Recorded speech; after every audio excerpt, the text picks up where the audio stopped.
जो हमारे ज़िंदगी में चल रहा है वो हमारे कर्म का नतीजा तो है, बिल्कुल, लेकिन वो इसी जन्म का है। पिछले जन्म का कोई कॉन्सेप्ट मुझे समझ में ही नहीं आता है। और बहुत सारे लोगों का अलग ये कहना भी है कि आप पिछले जन्म में जो किए रहते हो उसी के अनुसार इस जन्म में आपको ज़िंदगी मिलती है। जैसे कोई अमीर के घर पैदा हो रहा है, कोई गरीब के घर पैदा हो रहा है। कि जो अमीर आदमी होते हैं, क्या उन्हें स्ट्रगल नहीं करना होता है? क्या उनके बच्चों को हाई स्कूल पास करने में डर नहीं लगती है?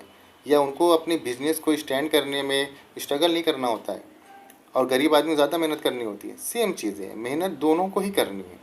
अपने आप को अगर आपको डेवलप करना है तो हर एक सिचुएशन में मेहनत करनी है। स्ट्रगल सबका सेम होता है। कोई ऐसा नहीं है कि एक अमीर आदमी उसका स्ट्रगल कम है। आप किसी भी बिल गेट्स हो, मुकेश अंबानी हो, क्या उनके बच्चों को मेहनत नहीं करनी है?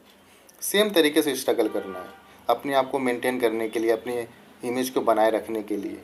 और सेम गरीब आदमी को भी मेहनत करनी होती है। तो आपका जो कर्म है जिसे आप कहते हो स्ट्रगल, वो जितना ज़्यादा होगा उतनी ज़्यादा तरक्की होती है। इसमें ये नहीं है कि हमारे कर्म में, हमारी किस्मत में ये लिखा ही हुआ है।